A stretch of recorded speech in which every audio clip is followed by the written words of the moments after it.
Fresh na. Patingin ang mukha. Oh! Konting, ano na lang, kami ay panis na.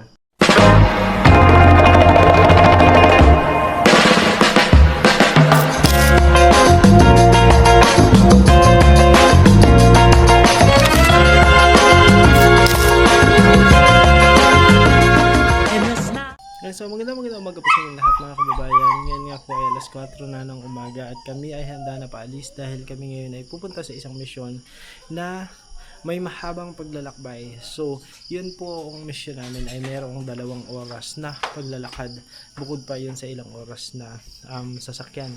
Kaya naman ngayong araw unfortunately ay hindi natin makakasama si Madam Yula dun sa ating misyon dahil baka maging napakahirap para sa kanya yung 2 araw na yung 2 oras na paglalakad. Kaya naman ayan, so ngayon nandito na rin sila dito. Ayan, dumating na siya.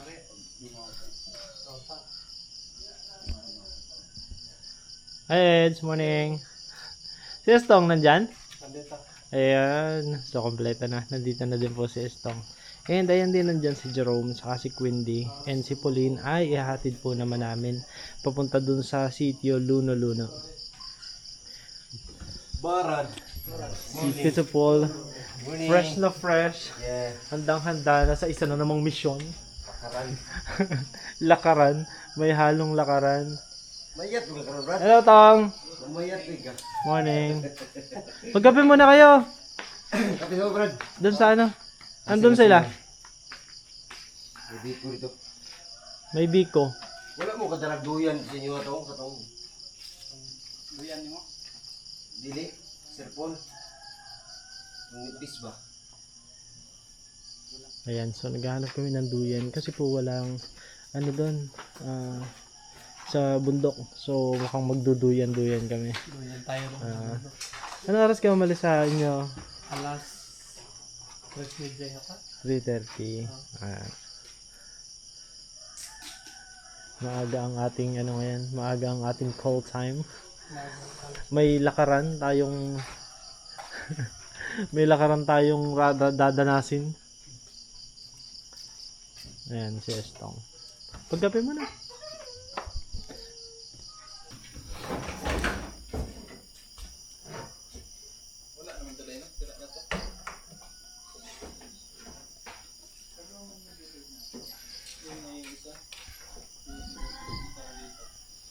Ayan, so alas 3:30 po ng umaga ngayon. And syempre pagising na kami kasi nga alas 4 kailangan na namin makaalis dito sa bahay. Kaya naman naglalagay na sila ng mga gamit doon. And kami naman ay handa na din para makasakay. Kasi malayo po yung pupuntahan natin ngayon.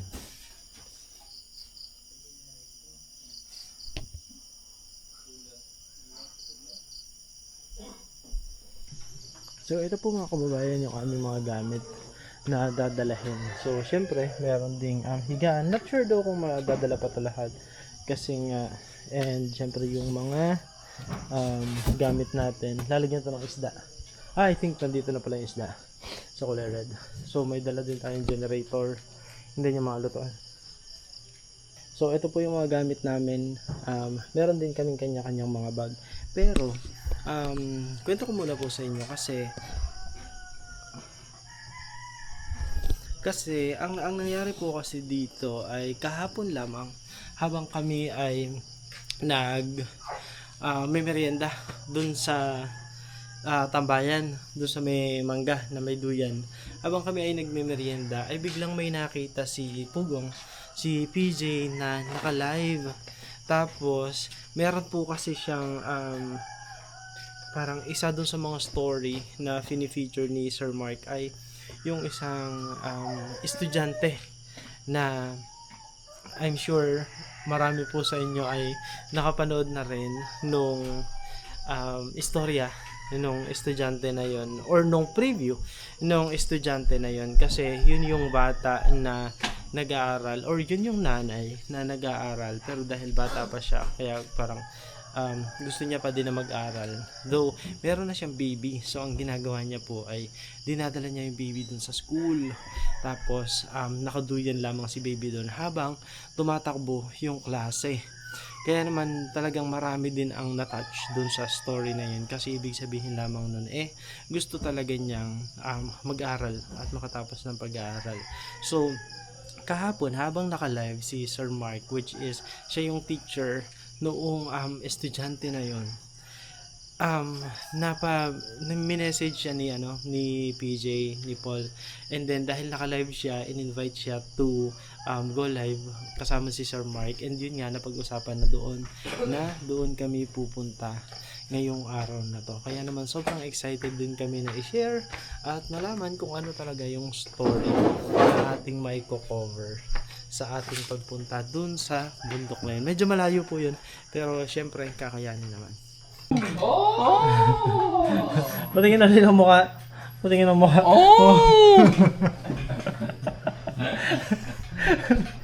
Brother! Biko. So, Biko, brad. po ang team. Kasi, Katong konting, ano na lang, kanya ipanis na. Ano yung pilido ito, no? Fresh, all. Fresh tayo. Ay, gising na rin si Melvin. Mama na hindi maligo. Punto eh. Hoy! Oh, ang iyang Grabe. papa may kano Mama. ito. Hindi pa ako naliligo. Wali. Kalderong gamay. Kaldero, maliit. Kalderong dako.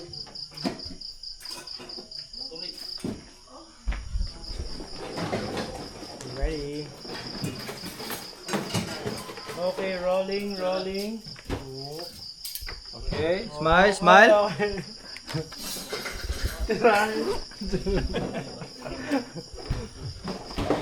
Wow! Fresh! Fresh, aligo. Fresh! Wow! Naligo! Wow! Kakahiya naman tumabi sa'yo. Oy.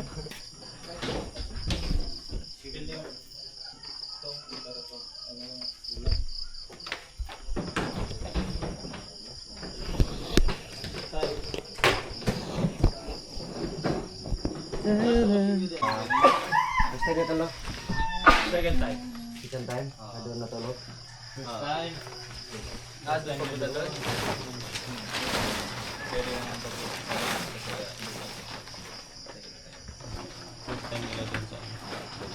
Jason na. No, hindi ko first time. Oh! Iba Ay, yata doon yun. sa lugar na yun. Iba yan. Sa lugar na yun. Iba yun. Iba yun. Pagkakaintindi mo yata. Oh. First time doon. Si Melvin. Second time maiwan. Ayan na si Indy at si Jerome. And of course si Baby. Ay, si Baby ay tulog. Tulog pa si Baby. Drive safely. Ay, Dan. Ano yun, oh?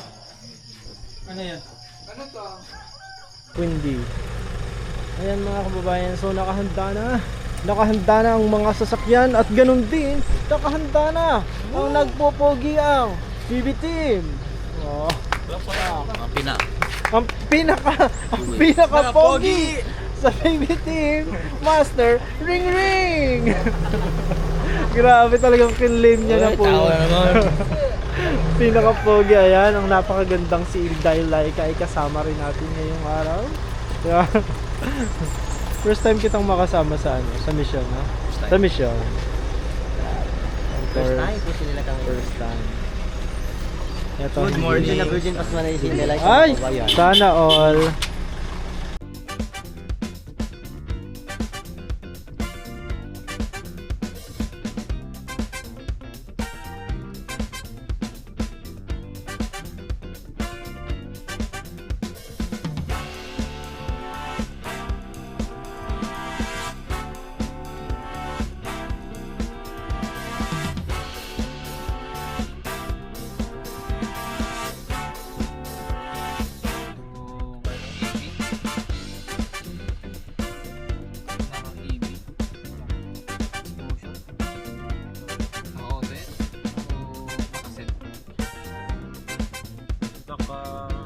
selfie.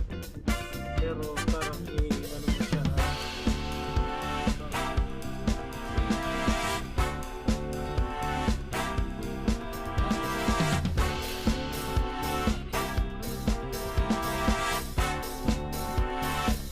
Pero merong isang nakaset na 1080-60.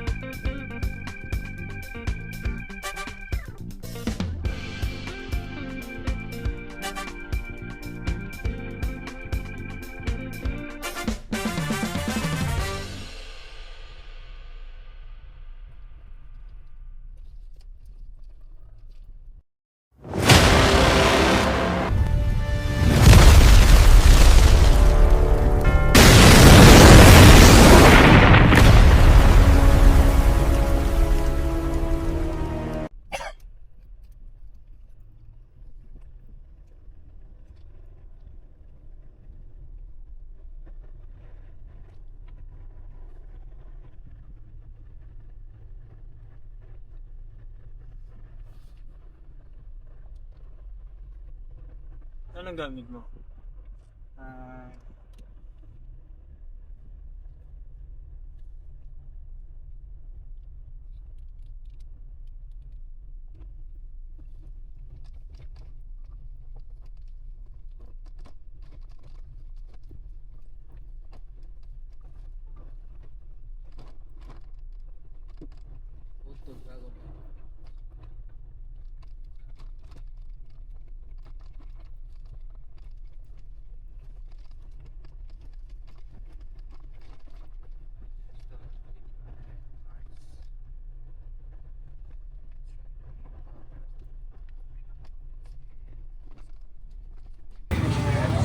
Ayan. Ayan po mga kababayan. So dito kami kakain. Moscow. Dito sa, anong pangalan nito? Four Brothers. Ayan o. Ito pa yung pangalan ng kainan.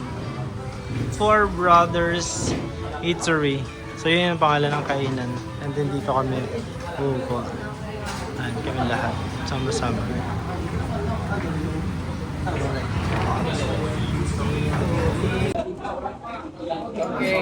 So ito po ang aking food. Pray muna, pray.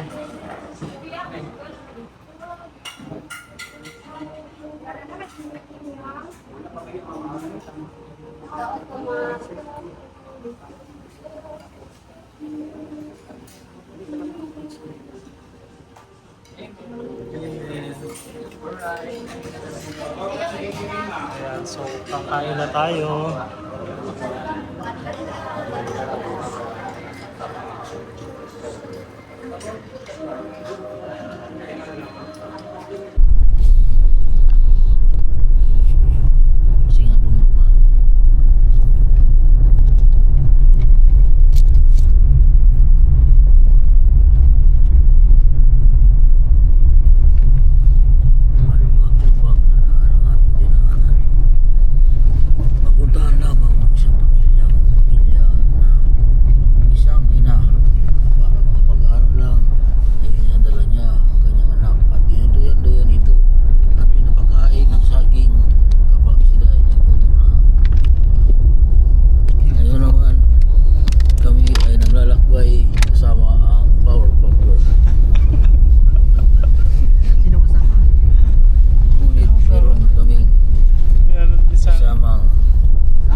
Isang kasamang Sailor Moon.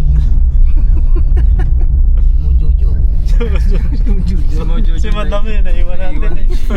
Naiwan si Mojojo. Sabi na, masakit daw ang kanyang tuhod. Pagkain daw. Uy!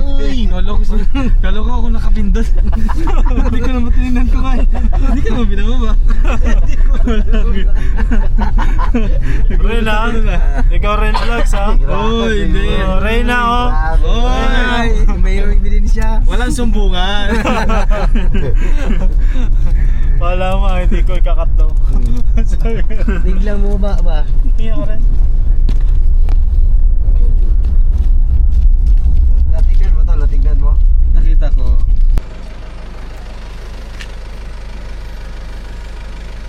Yun po mga kababayan. So sa ngayon nag-stop muna kami dito sa anong tawag sa inyo to?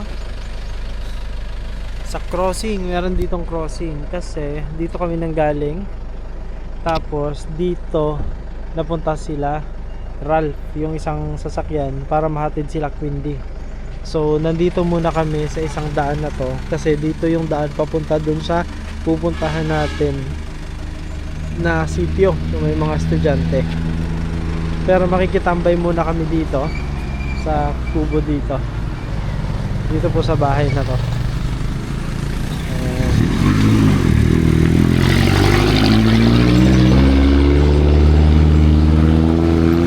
Grabe yung biyahe. So mahabang biyahe pa po kami mula dito, pero makikiupo muna kami dito sa bahay ni tatay. Nagpaalam naman po sila kung pwedeng makitambay muna. Ayan. Wow! Very nice. Ang ganda naman dito. May punong bayabas. Oh. Bayabas. Si compadre. Oo, mga sityo yun. Sityo lang nila. May tabanganan ng mga tao. Oo, nga tulad ng yung ito. Dire man na sila mga yung impormasyon. Dali ah. Itong eleksyon, dire na sila. Gamay resipyat masuko. Hey. Kinahanglan na matawana ka ng taas kag pailog. Dali lang din masuko. Ako, bibing. Si Nanay Nanay Bibing. Bibing. Si Nanay Tatay Bibing. Rolando. Binigyan pa ako ng ng unan. Sabi ko kasi ay mahihiga ako. So, naghihintay pa tayo. Mga 1 hour pa tayo maghihintay dito sa Kalaral. Ayan, si Nanay. Thank you so much po, Nanay. Napanood din si Nanay Bibing sa kanyang mga anak. Oo, nanay, baka makita kayo. Oo nga po. Batiin nga mga anak yun ay. Kamustahin niyo, nanay? Sa Binyan ako, may mga ako, na taga Laguna, Nanay. May mga followers ako. Ang iyang magulang naa sa kuan, Antipulo. Iyang magulang. Naghilak gani to kay gihubak man eh. Oh. Ngayo may kabang dito. Eh wala man may income diri. Walay kakao. Saging raman. Sige siya kasakit. Saging iba ko lang inyong pangabuhay diri. Lubi. Nya November, November pa ang kakao. Lugay pa eh. Si Nanay Bibing. Alam niyo po kung saan sa Binyan yung mga anak niya? Kung saang lugar sa Binyan? Ingon raman sila nga binyan sila. Laguna? Sa Laguna po. Malawak ang Laguna eh. Ano yung papanood nila, no? Katabi ko lang yun. Santa Rosa ako eh, Pero Binyan. sa Binyan. Laguna. Ayan, si Nanay Bibing at si Tatay. Anong pangalan ni Tatay? Rolando, Andok Angga. Andok ang Tatay Rolando. Andok ang Angga. Tayong dalawa lang ang kawawa ngayon. Walang duyan. Walay duyan na duha. Sige, si dito. Postero. Pwede maghigda mo diri o katri. Huwag na na. Mahiya na kami. Salamat po sa Di na may katri god. Makapahuway ra mo. Sige lang, nay. Sige lang. Okay na na yun. Huwag ka na May mag-alala sa amin problema kasi anad man may og bisita. Kay ang taga province diri man magpahuway. Oh. kagaya namin ngayon, Anad dito kami nag-relax. Kasi alam namin mga kabayan nga mayroong mabuting puso si tatay at si nanay. Tinanggap niya kami dito. Dito, may unang Kahit pa si nanay na ngayon lang kami binigay. nagkakita, nagkausap-usap ay ramdam po nila ka mga kabayan namin. May mabuting puso si tatay. Diba tatay? Thank you so much sa inyong pag-welcome tayo.